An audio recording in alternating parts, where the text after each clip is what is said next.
소개를 받아서 몸둘 바를 모르겠습니다.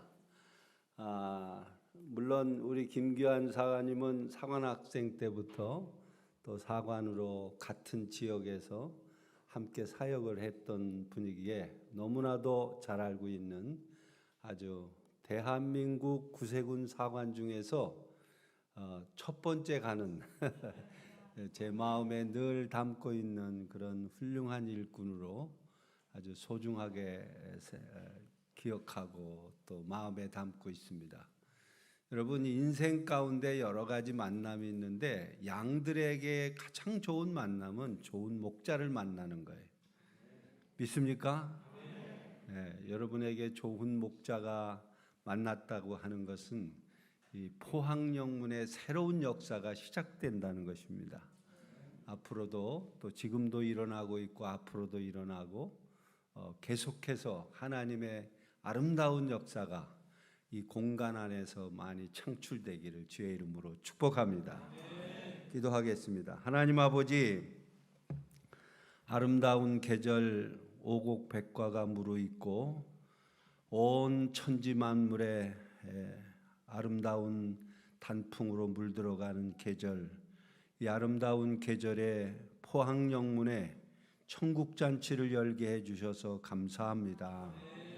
우리의 신앙도 여물어 가게 하여 주시고 우리의 믿음도 열매가 있게 하여 주옵시고 우리가 지나간 자리에 아름다운 그림이 남겨놓는 그런 은혜가 우리 포항영문 가족들에게 일어나게 하옵소서. 하나님 말씀 듣기에 앞서 귀한 예물을 주님 앞에 올려드립니다. 하나님, 저들의 삶 속에 물질의 다스림을 받지 아니하고 물질을 다스리는 자가 되게 하여 주옵소서. 모든 만물의 주인은 하나님이신 것을 반드시 알고 그 하나님의 것을 하나님에게 올려드리는 믿음을 갖게 하여 주옵소서. 받는 자보다 주는 자가 복이 있다 하신 주의 말씀 믿고 주께 드리오니 주여 누르고 흔들어 차고 넘치는 저들의 삶으로 보답하여 주옵소서. 오늘 말씀 듣는 첫 시간 주의 성령이 설교자와 회중의 마음을 사로잡아 주셔서 듣는 귀가 복되게 하시고 하나님의 말씀이 깨달아지게 하시고 은혜가 되게 하시고 우리 영혼을 살찌게 하는 성숙한 신앙으로 자라게 해주는 자양분이 되게 하여 주옵소서. 예수님의 이름으로 감사하며 축복기도 드립니다. 아멘. 제가 이걸 보고 참 놀랐습니다. 이렇게 좋은 자료를 잘 만들어서. 또 제가 얼마 전에 교회에서 이 신약 성경 통독을 하는 시간을 가졌는데 그때 정리한 자료가 보냈더니 이것 또한 여러분, 부흥회가 끝나면 말로 끝나는 게 아니라 자료가 남아서 여러분 삶에 유익한 시간이 되기를 바랍니다. 제가 담임사관님으로부터 집회 초청을 받고 포항영문 군우들을 위해 어떤 말씀을 전할까 기도하는 중에 갑자기 제 마음속에 에베소서가 생각났습니다. 이번 집회는 에베소 1장부터 6장까지 5번으로 나누어서 설교해야 되겠구나 하고 준비하고 있었습니다. 그러던 중에 9월 20일 포항 극동방송국이 주관하는 그레이스 투 유 6시 내교회 방송을 미국에서 제가 미국에 있는 아들 집에서 보게 됐습니다. 그때 포항영문을 5글자로 소개하는 시간에 박종교님께서 우리 교회는 에베소 교회 같은 교회가 되었으면 좋겠다 이렇게 말씀하시는 걸 딱 듣는 순간 아주 깜짝 놀랐습니다. 성령께서 이렇게 역사하시는구나. 미리 벌써 역사하시고 계시는구나. 내가 준비한 말씀과 꼭 맞는 꿈과 비전을 박정교님께서 아주 자세하게 말씀해 주셨어요. 그때 박정교님께서 에베소 교회를 소개하기를, 성경에 보면 7개 교회를 소개하는 말씀이 나오는데, 에베소 교회는 신약 시대의 7개 교회 중에 첫 번째 등장하는 교회로서 그 다음이 굉장히 중요한 말을 했어요. 선교적 열성과 교회적 전통성, 도덕적 성결로 특정되어져 있는 첫사랑 교회로 불리울 만큼 바람직한 교회인데, 우리 포항교회가 에베소 교회 닮은 교회가 돼서 사랑이 넘치고 성령이 충만한 교회가 되었으면 해서 우리 교회를 5글자 에베소 교회 이렇게 말씀하시더라고요. 그 말씀을 딱 듣는 순간 하나님께서 이 에베소서를 통해서 저에게 말씀을 전하라 하시는 뜻을 그때 이미 준비하고 있었거든요. 그런데 그 말씀이 너무너무나 우리 박정교님 감사합니다.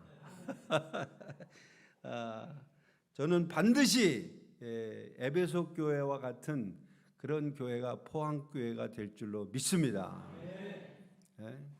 여러분 옆 사람한테 얘기해주세요. 하나님은 당신을 통해 포항 영문을 바람직한 교회로 만들어 가실 것입니다.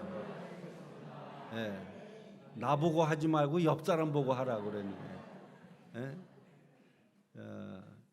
포항교회에 새바람이 불고 있어서 너무 감사드립니다. 교회는 큰 것이 중요하지 않습니다. 예수님도 큰 무리를 그렇게 기뻐하지 않으셨어요. 정말 주님을 따를 수 있는 12명의 제자, 그 사람에게 집중하셨어요. 목회 3년을 12명에게 집중하셨어요. 여러분이 포항교회에 주님을 닮은 12제자들이 수두룩하게 쌓여 있어서 하나님께 기쁨이 되고 또 주변 교회에게 도전을 주고 우리 경북지방의 별이 되시기를 축원합니다. 우리 구세군의 별이 되기를 축원합니다. 할렐루야. 여러분이 사도행전을 자세히 살펴보면 제가 이 책의 그 성경 공부란에 에베소 교회의 개요에 대해서 잘 설명을 해놨습니다. 사도 바울이 다메섹 도상에서 회개하고 그리고 아라비아에 가서 3년간 깊은 영적 씨름을 끝낸 후에 곳곳을 돌아다니며 복음을 전합니다. 갈라디아 지방, 그리고 소아시아, 그리고 유럽으로 건너가서 마케도냐와 아가야 지방, 그리고 마지막은 로마 여행으로 생을 마감하게 되는데, 사도 바울이 1차 전도 여행, 2차 전도 여행, 3차 전도 여행을 마지막으로 끝내는데, 이 에베소에 집중했던 것은 사도 바울이 3차 전도 여행 때 대부분 막 돌아다녔거든요. 전도할 때마다 이곳에서 저쪽으로, 저쪽에서 이곳으로 잠깐씩 돌아다니면서 순회 전도자 역할을 했습니다. 그런데 3차 전도 여행은 많이 다니질 않았어요. 에베소에 꽉 박혀가지고 3년 동안을 정말 한 곳에 집중을 해서 목회했던 곳이 에베소입니다. 그래서 사도 바울의 전도 여행 가운데서 가장 긴 시간, 가장 집중했던 그 교회가 바로 에베소 교회입니다. 여러분 당시에 그 에베소 교회는 그 지역적 상황을 보면은 혹시 그 지도 좀 나올 수 있나요? 그 에베소 교회를 중심으로 해서 서머나, 버가모, 두아디라, 사데, 빌라델비아, 라오디기아, 골로새, 히에라볼리까지 이 소아시아의 7교회 중에서 에베소 교회는 하나의 어머니 교회와 같은 교회입니다. 여기서 계속 개척을 해서 새로운 교회, 그리고 그 지역 교회들의 수장들을 사도 바울이 에베소에 3년 동안 두란노 서원에서 제자 훈련을 시키면서 많은 교육자들을 훈련시켰던 곳입니다. 그래서 어떻게 보면 에베소는 지역 교회를 지키는 어머니와 같은 그런 교회로서 굉장히 중요한 역할을 했던 지역입니다. 교통의 요충지이며 그리고 상업과 무역이 발달하고 종교의 중심지, 또 문화의 중심지. 고대 로마 제국 당시에는 4대 도시가 있었어요. 그 하나가 로마, 그 다음에 아프리카 지역에 있는 알렉산드리아, 그 다음에 안디옥, 그 다음 네 번째가 에베소입니다. 이 4대 도시가 로마 제국 당시에 가장 그 왕성한 도시로서의 역할을 감당했던 도시가 이 에베소입니다. 이 에베소는 큰 도시로 형성되면서 경제적으로 굉장히 상업이 발달했기 때문에 막대한 부가 축청이 됐었어요. 그래서 그 에베소에 사는 사람들은 대부분 어떤 정서를 가지고 있냐면 돈이 최고다는 거예요. 돈을 벌어야 된다는 거예요. 돈이 있어야 사람 산다라고 하는 그런 정서가 깊이 뿌리박고 있습니다. 철학적으로는 바닷가에서 제일 먼저 배 타고 도착하는 곳이 에베소 지역입니다. 성지순례 갔더니 그날도 엄청난 그리스에서 배 타고 정박해가지고 거기에서 성지순례가 이제 시작되어지는 곳인데 아주 그 로마와 그 헬라 철학이 들어와서 많은 국제 도시와 같은 그렇게 왕성한 도시였어요. 종교적으로는 신전들이 많이 있어가지고 아데미 신전이라고 유명한 제7대 불가사의한 건물 중에 하나인데 그 건물이 바로 에베소에 있습니다. 그래서 왜 이 아데미 신전에서 먹고 사는 사람들이 엄청 많았어요. 그 종교 우상 장사들이 너무 많았다는 거예요. AD 1세기 경에는 도미티아누스의 그 신전이 또 있어가지고 황제를 숭배하는 아주 메카와 같은 그런 역할을 했던 도시가 바로 에베소입니다. 바로 이와 같은 도시에서 사도 바울이 약 3년 동안 정말 열심히 복음을 전했던 곳이 에베소예요.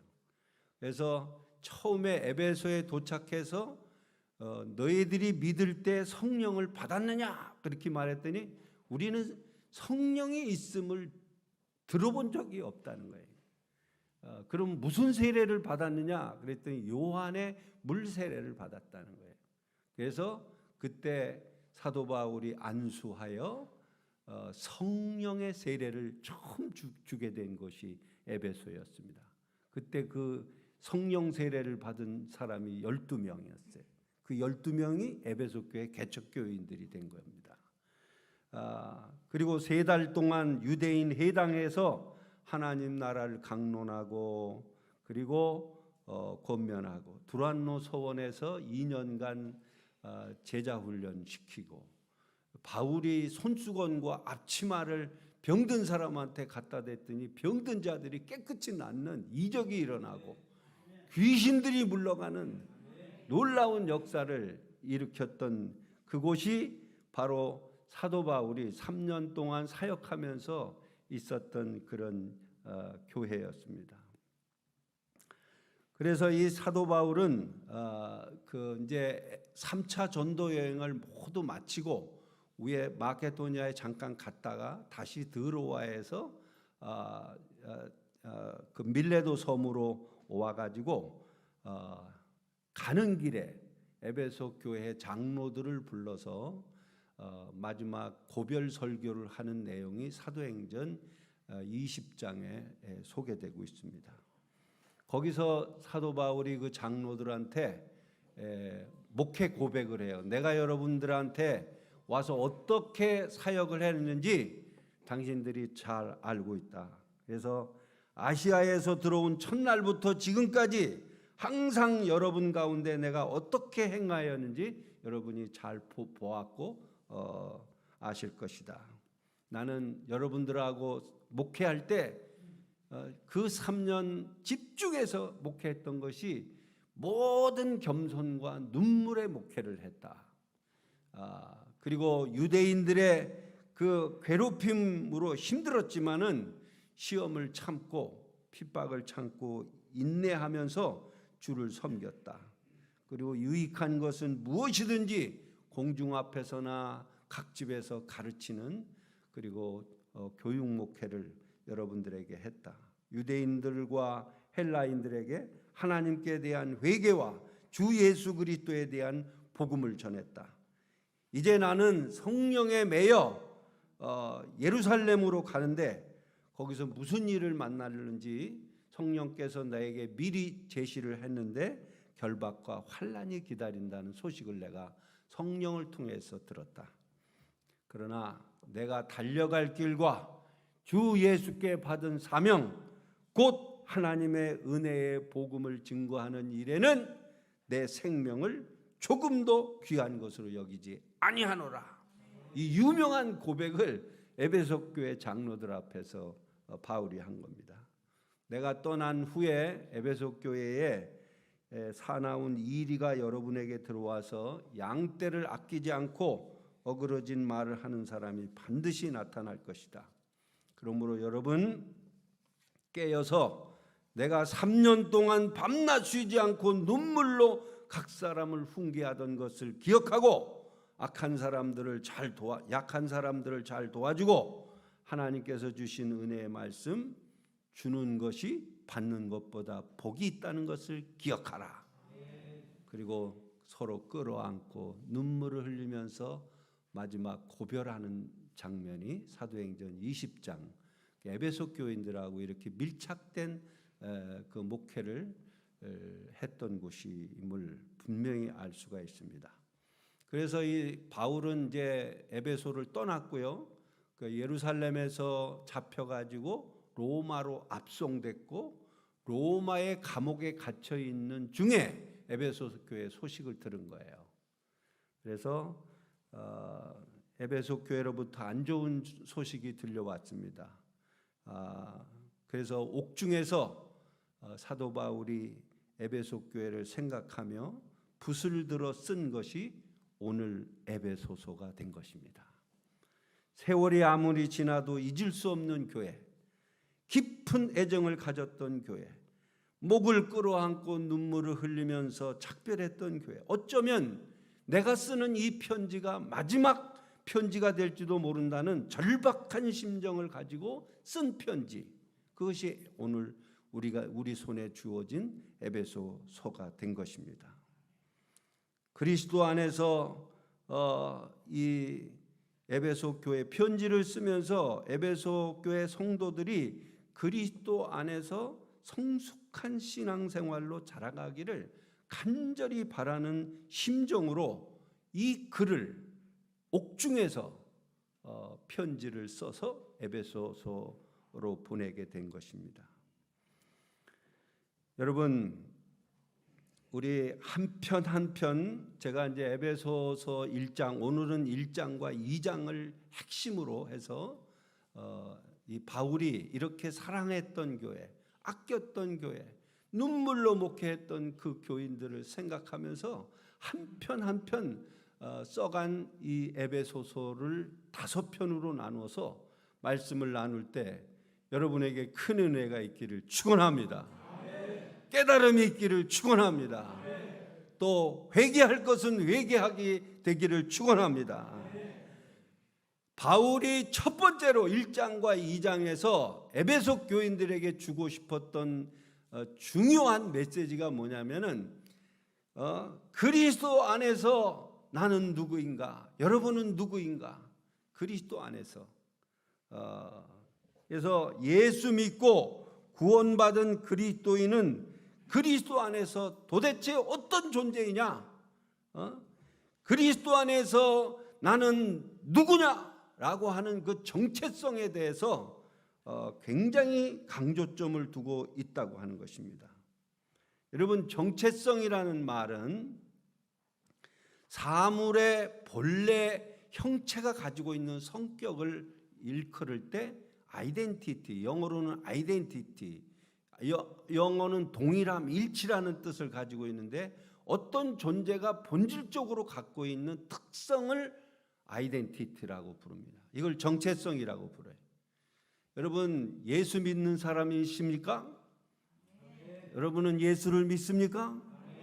그러면 여러분은 예수 그리스도 안에서 어떤 존재입니까? 어떤 특성을 가지고 있습니까? 어떤 본질을 쪽으로 내가 가지고 있는 것을 알고 계십니까?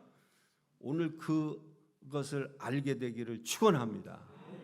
이거를 바울은 1장에서 비밀이라고 그랬어요. 비밀. 이 숨겨진 그리스도 안에서 숨겨진 보석과 같은 놀라운 은혜의 비밀을 알게 해달라고 그렇게 말하고 있습니다. 이 정체성을 분명히 가지고 사는 사람들은 세 가지 도구를 가지고 산대요. 그 첫 번째가 뭐냐면 자기 영혼의 상태를 진단할 수 있는 엑스레이 사진을 가지고 있답니다. 자기 영혼의 상태를 진단할 수 있는 엑스레이 사진. 그래서 그 엑스레이 사진을 보면서 내 영혼의 상태가 어떤 상태인지를 분명한 것을 가지고 있다는 거예요. 두 번째는 자기 인생의 최종 목적지가 어딘지를 내비게이션을 가지고 있답니다. 정체성이 분명한 사람, 그리스도 안에서 내가 누구냐, 나는 누구냐 하는 것에 대해서 분명한 의식을 가지고 있는 사람은 내가 어디로 갈지, 어디로 가야 할지, 나의 목적지가 어딘지에 대한 내비게이션을 분명하게 가지고 있대요. 이번에 여러분이 엑스레이 사진을 하나 꼭 가지고 계시고 내비게이션을 하나 꼭 가지시고 영적인 길을 안내해 주는, 그리고 마지막에는 살면서 어떤 기준으로 어떻게 평가할지에 대한 나침판을 가지고 있다는 거예요. 분명한 나침판. 무엇을 결정할 때 동으로 가야 할지 서로 가야 할지에 대한 분명한 나침판을 가지고 있는 사람은 정체성이 분명한 사람이라는 거예요. 여러분, 엑스레이 사진과 내비게이션과 나침판을 가진 정체성이 확실하게 되어 있는 그리스도인이 되시기를 주의 이름으로 축원합니다. 바울은 이 그리스도인의 정체성을 분명하게 가르쳐 주기 전에 확실하게 밝히기 위해서 에베소서에서 집중적으로 사용하는 바울의 전문 용어가 하나 있어요. 그게 뭐냐면 그리스도 안에라는 단어예요. 그리스도 안에, in Christ. 헬라 말로는 en 크리스토. 그리스도 안에라는 말을 여러분 한번 보세요. 1절에 바울은 에베소에 있는 성도들과 그리스도 예수 안에 있는 신실한 자들에게, 그리고 3절에 보면은 찬송하리로다 하나님 곧 우리 주 예수 그리스도의 아버지께서 그리스도 안에서 하늘에 속한 신령한 복을 우리에게 주시니, 4절에 곧 창세전에 그리스도 안에서 우리를 택하사 우리로 사랑 안에서, 5절에 예수 그리스도로 말미암아, 6절에 이는 그 사랑하시는 자 안에서, 7절에 우리는 그리스도 안에서, 9절에 그리스도 안에서 때가 찬 경륜을, 10절에 그리스도 안에서 통일되게 하시고, 여러분 이 구절을 이렇게 그리스도 안에서라는 말은 바울의 전용 문구처럼 마치 찬송가의 후렴구처럼 계속 반복하고 있어요. 이 반복하는 목적이 있어요. 그리스도 안에라는 말을 한번 몇 번 하는가? 사랑 안에서, 성령 안에서, 그 안에서, 예수 그리스도 안에서, 예수 그리스도로 말미암아, 이런 단어들은 바울이 그냥 쓰는 게 아니에요. 분명한 목적을 가지고 쓰는 겁니다. 그게 제가 쉬어보니까 39번을 6장까지 쭉 가면서 쉬어보니까 39번을 쓰는 것을 보았습니다. 예수 그리스도 안에 라는 in Christ라는 이 말은 제가 이 자료집에도 이게 설명을 해놨습니다만 그리스도와 신비적으로 연합된 상태를 그리스도 안이라는 말을 사용했습니다. 그리스도 안에 새로운 피조물이 된 것을 총체적으로 표현하는 용어가 그리스도 안에라는 말이에요. 그리스도의 생명을 소유한 그 자체를 그리스도 안에라는 말로 표현을 했습니다. 그 밖에도 여러 가지 의미가 담겨져 있어서 이런 총체적인 표현을 사용하면서 예수 믿고 그리스도 안에서 산다는 것은 어떤 의미가 있는 줄 아십니까, 여러분? 어떤 존재인 줄 아십니까? 그것을 1장과 2장에서 밝히고 있는 것입니다. 여러분은 그리스도 안에서 어떤 존재이십니까? 말합니다. 1장 3절에 그리스도 예수 안에서 여러분은 신령한 복을 받은 사람이라고 말하고 있어요. 할렐루야.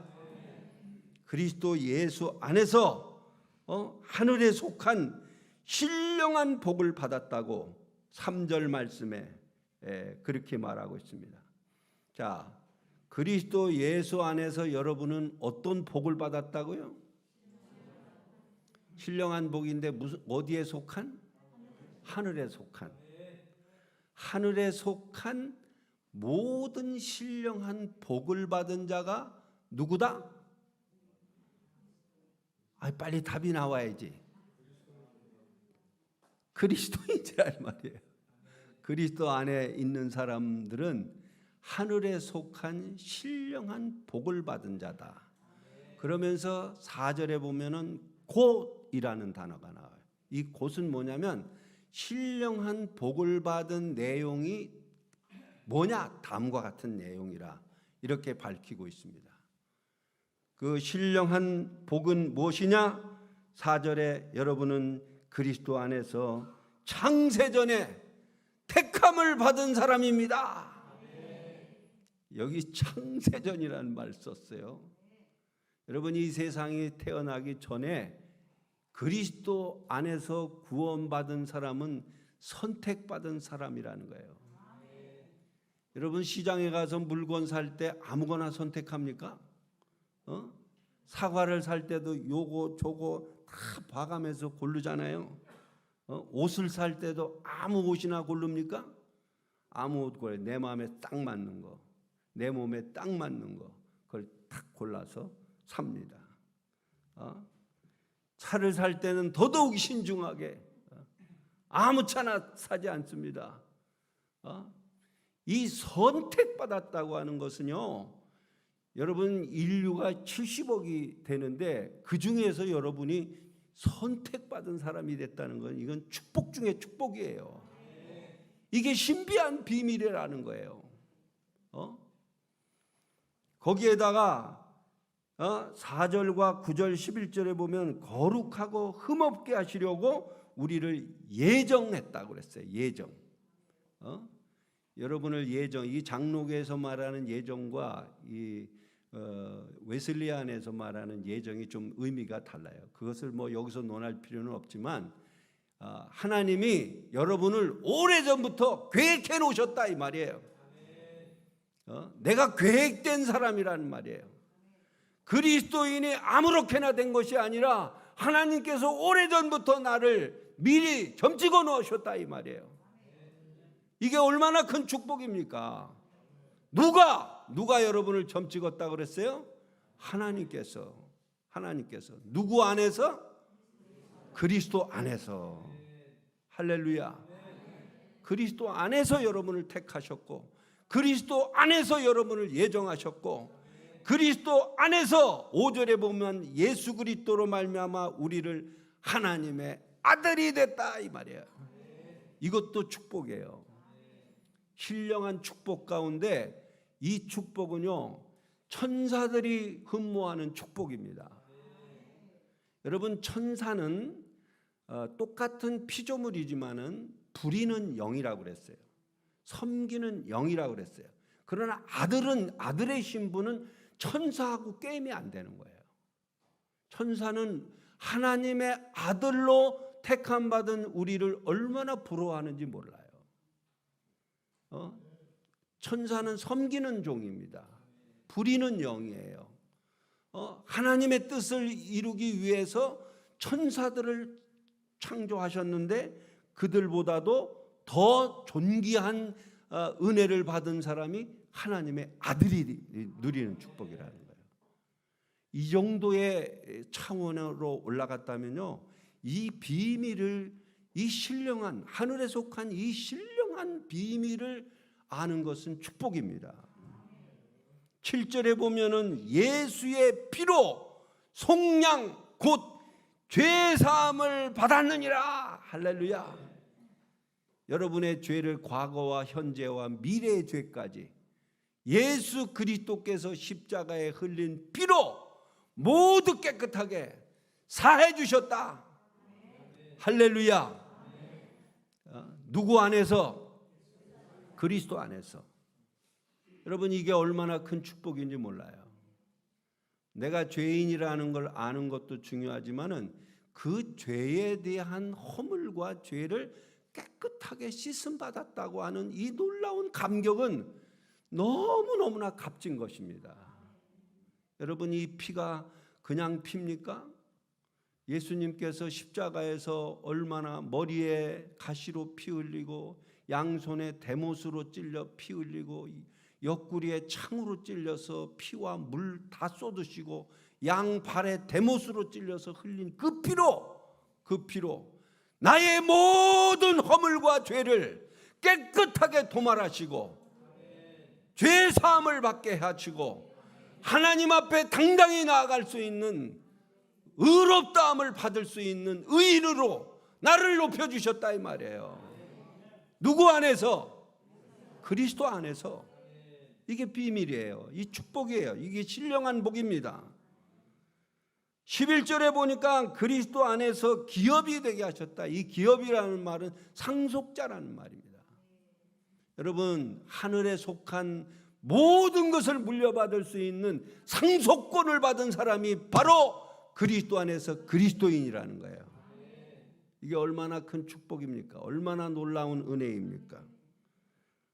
13절에 보니까 그리스도 안에서 또한 믿어 약속의 성령으로 인치심을 받았다 그랬어요. 인치심이라는 것은 더 이상 변개할 수 없는 도장으로 꽉 찍어버렸다 이 말이에요.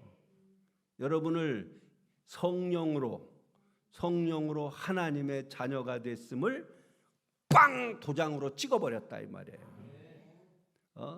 아무도 소유권을 뺏어갈 수 없는 확실한 그 놀라운 은혜로 약속의 성령으로 도장을 찍어 너는 내 것이라. 너는 내 것이라. 그리고 마지막 14절에 보면 하나님의 영광을 찬송하게 하려 함이라. 왜 이렇게 놀라운 하늘에 속한 신령한 복을 주셨느냐? 하나님 앞에서 하나님의 영광을 찬송하게 하기 위해서 우리를 이렇게 놀라운 복을 받은 자로 하나님이 우리를 인정하셨다는 거예요. 누구 안에서? 그리스도 안에서라는 말이에요. 그래서 사도 바울은 2장으로 건너와 보면은 우리가 그리스도 안에서 산다는 것은 신분적으로 얼마나 놀라운 특권을 누리며 사는 사람들인지를 예수 믿기 전과 예수 믿은 이후에 두 가지 이 과거와 현재를 비교하면서 예수 믿기 전과 예수 믿은 이후에 그때와 이제를 비교하면서 분명하게도 구체적으로 설명을 합니다. 여러분, 여기 그 2장 1절에 보면 2절에 보면은 그때에라는 말이 있어요. 그때에. 그다음에 11절에 가 보면은 그때에 또 12절에 가 보면은 그때가 어느 때예요? 예수 믿기 전에 예수님 믿기 전 그때, 예수님 알지 못했던 그때 너희는 어떤 사람이었는 줄 아느냐? 그때 너는 죄와 허물로 죽었던 사람들이다. 이게 죄와 허물로 죽었던 사람들. 2장 2절에 보면 너 그때 세상 풍조를 따라 살던 사람들이다. 세상에서 유희낙락하면서 모든 사람들이 살아가는 라이프 스타일을 그대로 따라갔던 사람들 아니었느냐? 그리고 그때 너는 공중권세 잡은 자를 따라 살던 자다. 이 마귀와 사탄을 말하는 것입니다. 그때 너는 육체의 욕심을 따라 살았던 사람들이다. 그때 너는 마음이 원하는 대로 살았던 본질상 진노의 자녀였고, 그때 너는 육체로는 이방인이고 할례 받은 사람들에게는 무할례자였다. 그때 너희는 그리스도 밖에 있었고 이스라엘 밖에 있었고 약속의 아들에 대해서는 아무 상관도 없는 외인이었고, 그때 너는 소망도 없었고 하나님도 없었던 사람들이었다. 그러나 이제부터는 예수 믿는 이제부터 너는 누군 줄 아느냐? 여러분 2장 11절과 12절을 우리 다 같이 한번 읽어보겠어요. 화면을 좀 띄워주세요. 자, 여기를 보시고 다 같이 한번 생각하세요. 분명히 생각하라고 그랬어요. 시작.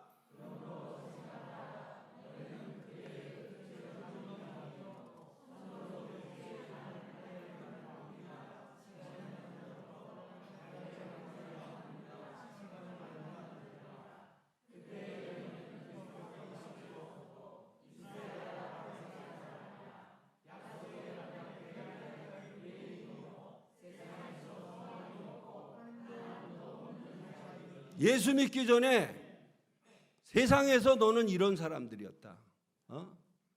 너는 이방인이었고 무할례자였고 너는 그리스도 밖에 있었고 이스라엘 사람들의 그 영역 안에 들어오지 않았던 사람들, 너 이스라엘 나라 밖에 사람들이고 약속의 언약들에 대해서는 너는 완전히 상관도 없었던 외인이었다. 너는 소망도 없고 하나님도 없던 사람이었다는 거예요.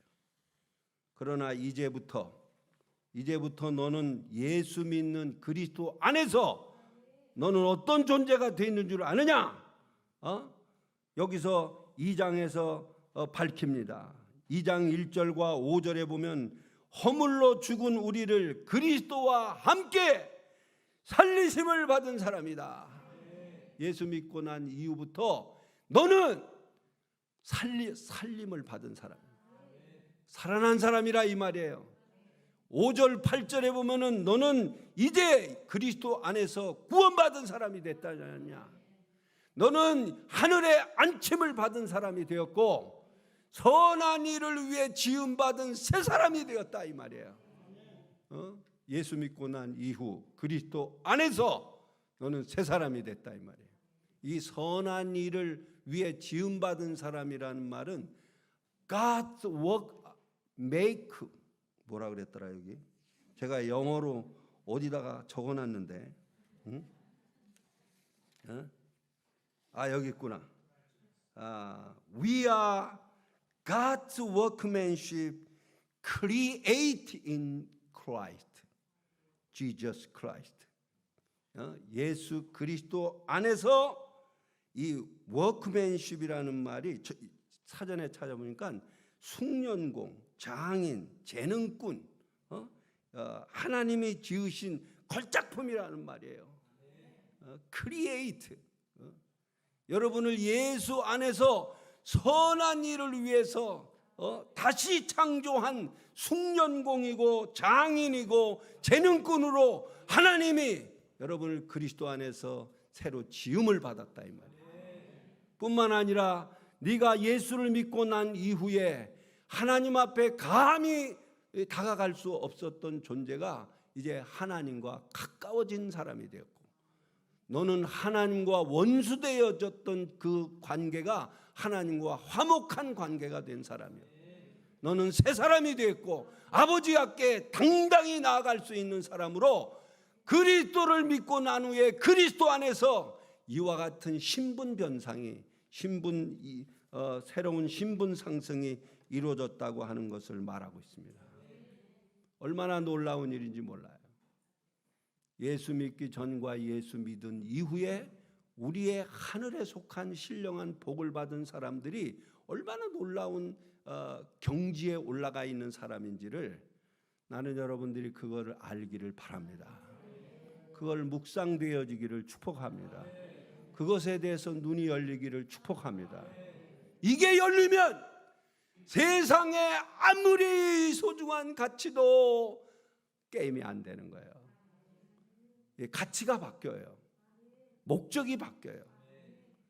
이것이 불투명한 사람, 이 정체성이 불투명한 사람은 아직도 세상에 무언가의 그 사람들이 살아가는 삶의 습관과 그들의 정서를 부러워하고 그런단 말이에요.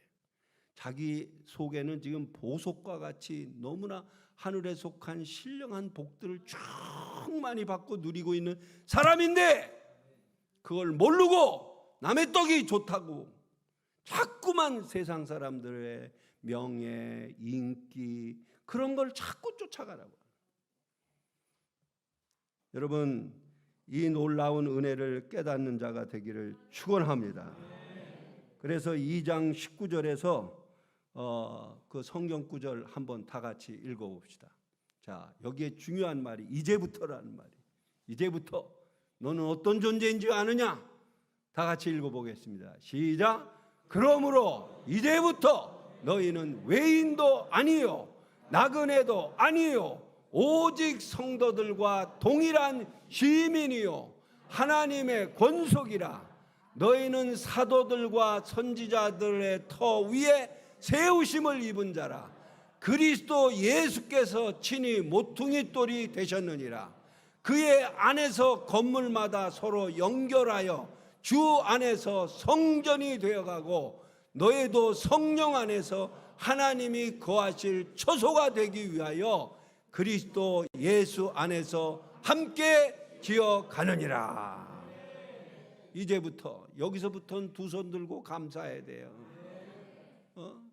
네가 그리스도 안에 있다는 거, 네가 믿음 안에 있다는 거, 네가 하나님의 자녀로 지금 서 있다는 이 자체가 세상의 가치와 게임도 안 될 만큼 소중하고 놀라운 비밀이 갖추고 있는데 이거를 모르고 아직도 세상 사람들이 살아가는 가치와 그들의 삶의 방법을 쫓으려고 하는 것이 잘못되어 있음을 정체성이 분명해라 에베소 교인들아, 우리 포항영문 군우들이여, 이곳에 말씀을 듣는 하나님의 자녀들이여, 내가 갖고 있는 하늘에 속한 신령한 복이 얼마나 위대하고 놀라운 것인지를 깨달아 알기를 축원합니다. 축원합니다. 근데 명심할 것이 있어요. 이것이 거저 주어진 것, 무엇으로 인하여 주어졌는지에 대한 이 모든 특권이 무엇 때문에 주어졌는지에 대한 놀라운 비밀을 깨달아야 됩니다. 2장 4절 말씀. 자, 2장 4절 말씀에 뭐라 그랬어요? 긍휼이 풍성하신 하나님이 우리를 사랑하신 그 큰 사랑을 인하여. 무슨 사랑이요? 하나님의 이 큰 사랑.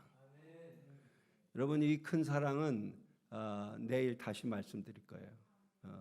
내일 바울의 기도가 내 기도가 되게 하소서라는 주제 아래 이게 들어가 있습니다. 이 큰 사랑은, 하나님의 사랑은 4차원적 사랑이에요. 하나님의 사랑에는 깊이가 있고 길이가 있고 높이가 있고 이 4차원적인 하나님의 사랑을 인하여 여러분이 이 신분 상승에 놀라운 근본이 되고 있다는 것을, 이 사랑의 폭탄과 같은 이 하나님의 이 사랑 때문에 내가 하늘에 속한 신령한 복을 받은 놀라운 사람이 됐다는 거예요. 두 번째는 지극히 풍성한 그 은혜를 인하여라는 말이 있어요. 세 번째는 그리스도 예수 안에서 그가 흘리신 피로 인하여. 네 번째는 그가 지신 십자가로 인하여, 다섯 번째로는 성령 안에서 우리에게 하늘에 속한 신령한 복을 받은 놀라운 신분의 변화가 일어났다고 하는 거예요. 이건 뭘 가리키느냐? 이 모든 은혜와 축복은 우리의 노력이나 공로나 지혜나 능력에서 나온 것이 아니라 하나님이 우리를 사랑하신 그 사랑 때문에 주어진 선물이라는 거예요. 하나님이 부어주신 그 풍성한 은혜로 말미암아 내가 거저받은 은혜라는 것이에요.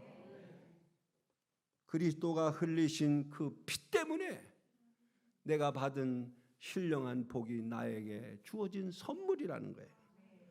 그 십자가로 인해서 내가 하나님으로부터 이렇게 받기에는 너무 부족한 나 같은 이 정말 부족한 존재를 이렇게 하나님이 사랑하셨다는 거예요. 이것은 값비싼 대가를 지불하고 성도들과 동일한 하늘 시민으로 하나님의 권속이 된 것은 거저 주어진 것이 아니라 이 다섯 가지를 반드시 기억하는, 사랑으로 인하여, 은혜를 인하여, 피로 인하여, 십자가로 인하여, 성령으로 말미암아 나에게 주신 하나님의 이 최고의 선물, 내 공로가 아닙니다. 내 노력이 아니에요. 내 수고로 받은 게 아닙니다. 이 다섯 가지의 놀라운 그 은혜를 말미암아 하나님이 주신 최고의 선물이라는 거예요. 이게 누구 안에서 주어졌다고요? 그리스도 안에서 주어진 선물이라는 거예요. 이것을 에베소 교인들이 철저하게 깨닫게 하기 위해서 1장과 2장은 오로지 하나, 너는 그리스도 안에서 누구인 줄 아느냐? 너는 어떤 존재인 줄 아느냐?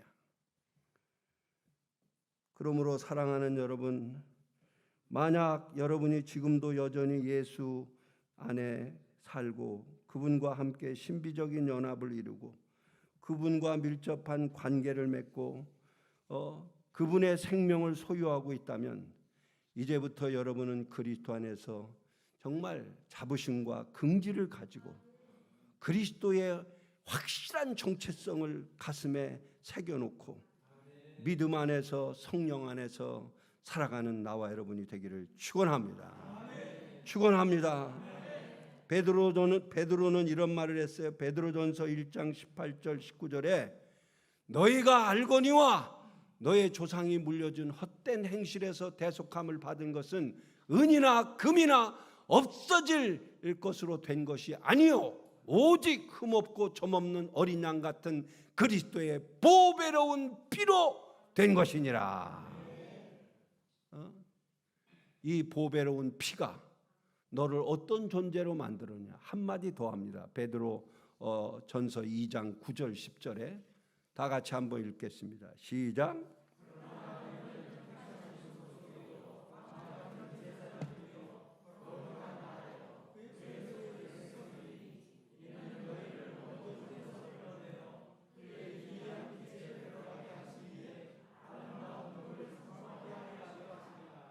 너희가 전에는 백성이 아니더니 이제는 하나님의 백성이요 전에는 긍휼을 얻지 못하였더니 이제는 긍휼을 얻은 자니라. 얼마나 존귀한 존재가 됐습니까? 택하신 족속, 왕 같은 제사장들. 왕과 제사장들은 함부로 되지 않습니다. 기름 부음이 있어질 때 주어지는 거예요. 거룩한 백성, 거룩한 나라에 속한 백성, 그의 소유된 백성. 이 비밀을 깨닫고 저는 원래 그 여기에도 이렇게 저기 소개서에서도 나왔습니다만 저는 풀뿌리 집안에서 자란 사람이에요. 저 시골 경기도 안성군 대덕면 상모산이, 우리 동네가 하모산이, 중모산이, 상모산이가 있는데 내가 사는 동네는 저 끝동네, 정말 아주 촌구석에서 살던 그런 사람이. 그 우리 아버지가 동네 조금 마음씨가 좋아가지고 이렇게 휩쓸려요 잘. 그래서 아버지가 동네 누구하고 따라가 갖고 이걸 좀 하셨어요. 이걸 많이 비벼가지고 집안에 있는 재산을 다 우리 어머니가 안 되겠다. 이 동네는 살 동네가 아니다. 그래가지고 그냥 집 팔고 이거 논 몇 마디 있는 거 다 팔아버리고 서울로 무작정 상경해서 영등포구 당산동 1가 1번지 전재민 사택 방 한 칸 거기에 5남매가 함께 이불 하나 덮고 그렇게 살던 아주 정말 볼품없는 집안에서 자라난 그런 사람이에요. 그래서 저희 집안에는 그 예수를 믿는 집안이 아니었습니다. 우리 어머니가 맨날 내가 어렸을 때 본 게 뭐냐면은 장독대에다가 정한수를 떠놓고 비나이다 비나이다 삼진 할머니 찾고 그러던 미신을 섬기는 그런 가정이었어요. 예수 믿는 가족들이 아버지가 5형제인데 아무도 없었습니다. 그런데 제가 이제 초등학교를 졸업하고 더 이상 중학교로 가려면 돈이 있어야 되거든요. 학비를 댈 수가 없어가지고 그때 당시에 초등학교를 졸업 끝으로 우리 집안의 모든 학력은 다 정지가 돼버렸어요. 그런데 어머니가 이제 13살짜리를 어디 놀릴 수가 없으니까 그 당산동 공작창 담벼락에 붙어있는 고등공민학교라고 있어요. 학교 못 간 애들 모아다가 가르치는 재건학교. 여러분 그런 거 압니까? 고등공민학교. 정식 그 중학교 자격이 없는 그런 학교예요. 거기서 공부는 시키지만은 중학교, 고등학교 자격을 얻으려면 검정고시를 쳐야 되는 그런 학교입니다. 거기를 저를 보냈습니다. 근데 놀라운 것은 그 학교가 그 고등공민학교가 선교사님이 세우신 학교예요. 그래서 매주일마다 수요일 날 되면 예배를 드려요. 그리고 거기서 저는 성경책을 처음 찬송가를 처음 불러봤고 거기서 예배를 처음 드려봤고 그리고 그때 그 중학교 그 과정을 밟으면서 예배를 드리면서 하나님을 알게 됐어요. 할렐루야. 그 하나님을 알지 못했으면 아마 저는 영등포 바닥 어디서 어두운 골목에서 이걸 가지고 한 가닥 했을 것 같아요. 그 동네 수준이 다 그랬으니까. 그랬던 나를 하나님이 영등포 영문 친구 따라서 야 나도 니네 교회 좀 한번 가면 안 되겠냐 그래 따라갔어요. 그 따라간 그 길이 구세군 영등포 영문이 됐고 거기서 제 어린 그 젊은 가장 민감한 시기에 하나님을 만났고 그 하나님이 내게 들어왔고 나의 모든 죄를 회개하게 하셨고 그리고 구원의 반열에 서게 하셨어요. 그리고 정말 열심히 그 교회를 생활을 했습니다. 그 교회 생활을 하면서 내가 지속할 수 있었던 그 한 가지는 뭐냐면 거기에 그 지도교사님 딸이 한 분 있었어요. 그 지도교사님 딸이 내가 가면은 나는 수줍음을 굉장히 많이 차고 말도 지금처럼 못했어요. 강단에 서면 다리가 후들후들 떨렸으니까 말도 못하지. 예배 끝나면 바로 집으로 가지. 아무도 이렇게 대인관계가 어려웠었어요. 근데 한 여학생이 오빠 놀다 가세요 그러면서 나한테 배꼽 인사를 하고 그렇게 친절하게 해주는 그 여자 동생 같은 정말 너무 이쁜 동생. 그래서 그날부터 그 여인을 마음에 품기 시작했습니다. 그 사람이 오늘 제 집사람이 됐어요. 할렐루야. 신앙생활도 엄청 열심히 했습니다. 그래서 우리 집안은 사실 예수 믿는 집안이 아니고 정말 아무 연고도 없는 우리 집안에 제가 예수를 처음 믿게 됐고 그러다가 제가 변화되고 내가 무릎 꿇고 금식하면서 기도하다가 어머니가 돌아오고 우리 누님이 돌아오고 우리 형님이 돌아오고 우리 바로 밑에 동생은 완전히 개차반으로 사는 애예요. 걔는 술 먹으면 그냥 길바닥에서 오줌 싸고 자고 경찰서를 수시로 들락날락하는 그런 아이였어요. 근데 우리가 예수 믿고 난 다음에 그 아이를 위해서 눈물로 기도해요. 명절 때 되면 가운데 앉혀놓고 통성기도 하면서 막 안수하고 막 그랬던 애. 근데 걔가 어느 날 갑자기 획가닥 해버렸어요. 주님 품 안으로 돌아왔습니다. 할렐루야. 지금 온양에서 열심히 신앙생활하고 신학교 다니던 그 재수 씨를 만나서 너무도 또 열심히 교회를 봉사하고 섬기는, 그래서 온 집안이 예수 믿는 집안이 됐어요. 영등포 영문에서 이렇게 자란 제가 정말 아무 연고도 없고 백도 없고 배움도 없는 나를 하나님이 구원하셔서 하나씩 하나씩 빚어가시더라고요. 그래서 공부를 하기 시작했고 검정고시를 받고 합격을 했습니다.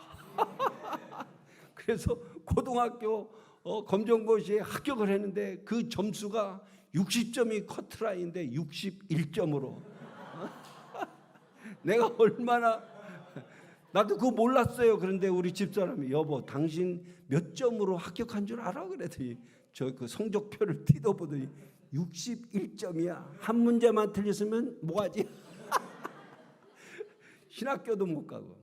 그래서 그때 그 검정고시 합격으로 서울신대를 들어가서 공부하게 됐고 하나님이 장학생으로 또 공부하게 하셨고 그 후에 감신대 대학원에 가서 공부하게 하셨고 그리고 구세군 안에서도 가장 귀한 자리 사령관까지 하나님이 나르시.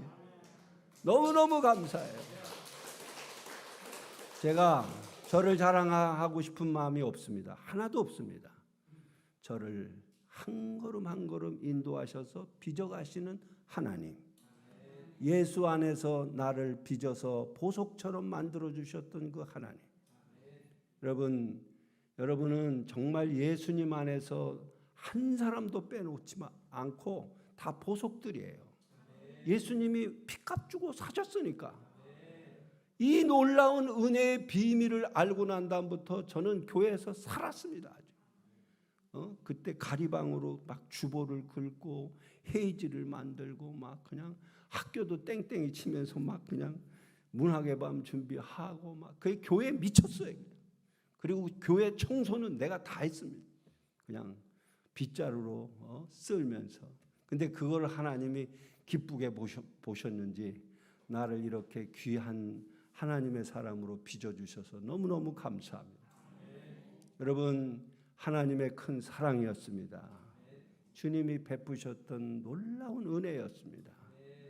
예수님의 보혈의 피로 나를 이렇게 깨끗하게 하셨습니다. 성령이 내 안에 끊임없이 역사하셔서 오늘 나를 만들어 주셨습니다. 여러분, 미운 오리 새끼 동화책에 보면 아기 오리들이 알에서 깨어났을 때 그 중에 제일 작은 오리는 다른 오리들과 생김새가 달랐어요. 그래서 저렇게 못생 오리를 처음 본다며 농장 동물들은 모두 아기 오리를 놀려댔습니다. 나는 왜 다른 오리처럼 생기지 않았을까? 동물들의 놀림을 견디다 못한 오리는 집을 떠났습니다. 아기 오리는 숲속에서 혼자 겨울을 보냈습니다. 다음에 봄에 오리는 호수에 헤엄치는 백조를 보았어요. 아기 오리는 백조에게 반해 소리쳤습니다. 어떻게 그렇게 아름답게 떠 있을 수 있어요? 우아하게 헤엄쳐 온 백조가 오리에게 말한, 너도 그렇게 할 수 있어. 오리는 물에 비친 자기의 모습을 봅니다. 그때 못생긴 아기 오리 대신 우아하고 아름다운 백조가 돼 있는 자기 모습을 발견합니다. 더 이상 못생긴 오리가 아닌 백조는 하늘을 향해 날았다는 그 미운 오리 새끼 동화책 이야기입니다. 여러분은 그리스도 안에서 미운 오리 새끼가 아니라 우아하고 아름다운 백조라는 것을 명심하시기를 축원합니다. 하나님이 나를 구속하였고 나를 부르셨고 너는 내 것이라고, 내가 너를 보배롭고 존귀하며 사랑받는 자녀라고 말씀하셨습니다. 여러분 이사야서 43장 1절 4절, 저는 이 말씀을 꽤 좋아하는 말씀인데 여기에 이런 말씀을 합니다. 야곱아, 너를 창조하신 여호와께서 지금 말씀하느니라. 이스라엘아, 너를 지으신 이가 말씀하시느니라. 너는 두려워 말라. 내가 너를 구속하였고 내가 너를 지명하여 불렀나니 너는 내 것이라. 내가 물 가운데로 지날 때에 내가 너와 함께 할 것이라. 강을 건널 때에 물이 너를 침몰치 못할 것이며 내가 불 가운데로 지날 때에 타지도 아니할 것이요 불꽃이 너를 사르지도 못하리니 대전하는 여호와 내 하나님이요 이스라엘의 거룩한 자요 내 구원자임이니라. 내가 애굽을 너의 속량물로 구스와 스바를 너의 대진으로 주었노니 네가 내 눈에 보배롭고 존귀하며 내가 너를 사랑하였은즉 내가 내 대신 사람들을 내어주며 백성들이 내 생명을 대신하리니. 할렐루야. 여기 중요한 말이 있어요. 내가 내 눈에 너는 내 눈에 보배롭고 존귀하며 사랑받는 자녀라는 것을 말씀하셨어요. 여러분 자기 자신을 그렇게 말해 주세요. 나는 하나님의 눈에 보기에 보배롭고 존귀하며 사랑받는 하나님의 자녀이다. 이 말씀의 깊이를 에베소서를 비춰놓고 여러분이 계속 묵상하면서 이게 식어지지 않으면 신앙이 떨어지지 않습니다. 근데 이게 희미해지고 이것이 불투명해지고 이 정체성이 왔다 갔다 하면서 자꾸 기웃기웃거리면은 그 말씀의 은혜가 안 다가오게 됐어요. 여러분은 하나님의 눈에 보배롭고 존귀하며 사랑받는 하나님의 자녀라는 것을 기억하시길 바랍니다. 우리 포항영문 식구들은 아침에 인사하러 주일날마다 만날 때, 수요 예배 때마다, 기도할 때마다 만날 때 우리 부교님은 하나님의 눈에 보배롭고 존귀하며 사랑받는 사람입니다. 이 말이 성령 말씀이에요. 하나님의 말씀이에요. 지금 한번 연습해 보겠습니다. 옆 사람한테 당신은 주님의 눈에 보기에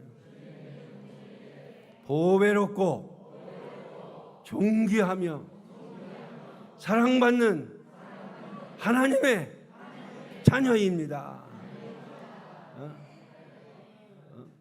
이걸 말할 때는 리액션을 잘해야 돼. 리액션을. 당신은 보배롭고 존귀하고 사랑받는 하나님의 자녀요. 이렇게 하면은 소용이 없어요. 눈을 마주치고 진심을 담아서 나에게도 말해주고 여러분 옆에 사람한테도 말해주시기를 축원합니다. 그 순간 우울증은 사라져버리게 돼 있어요. 어두움은 사라지게 돼 있습니다. 빛이 들어오게 돼 있어요. 생명의 은혜가 여러분의 마음에 가슴에 강같이 흐르게 만드는 이 놀라운 축복이 여러분이 누려야 할 축복인 줄로 믿습니다. 믿습니다.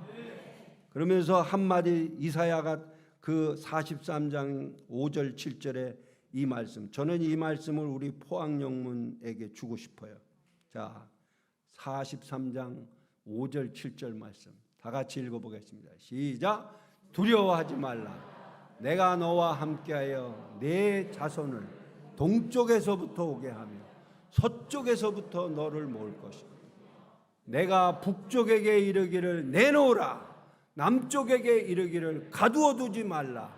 내 아들들을 먼 곳에서 이끌며 내 딸들을 땅끝에서부터 오게 하라. 내 이름으로 불려지는 자 곧 내 영광을 위하여 창조한 자를 오게 하라. 그를 내가 지었고 그를 내가 만들었느니라. 포항영문은 두려워하지 마시기를 바랍니다. 내가 너와 함께하여서 내 자손들, 하나님의 백성이 될 자손들을 동쪽에서부터 오게 하시고 서쪽에서부터 오게 하시고 북쪽에 있는 사람들은 내놓으라고, 남쪽에 있는 사람들은 더 이상 가둬두지 말라고. 내 아들들을 먼 곳에서, 내 딸들을 땅 끝에서부터 포항영문으로 오게 하리라. 할렐루야. 왜 오게 하느냐? 내가 그를 지었고 내가 그를 만들었기 때문이라. 이 말씀이 우리 영문 귀한 말씀으로 들려지기를 축원합니다. 마감합니다. 여러분, 하늘에 속한 신령한 복을 받은 사람입니다. 누구 안에서? 그리스도 예수 안에서. 여러분은 창세전에 선택받은 사람이었고 거룩하고 흠없게 하려고 창세전부터 그의 기뻐하신 뜻대로 예정하신 그런 분이요, 하나님의 아들이 되었고 하나님의 기업을 물려받을 상속자가 되었고 약속의 성령으로 인침을 받은 사람, 선한 일을 위해서 새롭게 창조된 피조물, 하나님과 화목하게 되고 하나님의 하늘 시민이요 하나님의 권속이요 선지자들 터위에 세우심을 받은 자, 이 사람들이 다 그리스도 안에서 누리는 축복받은 사람들이에요. 나와 여러분입니다. 그 은혜를 오늘도 생각하며 주님 앞으로 나아가는 우리 모두가 되기를 주의 이름으로 축원합니다.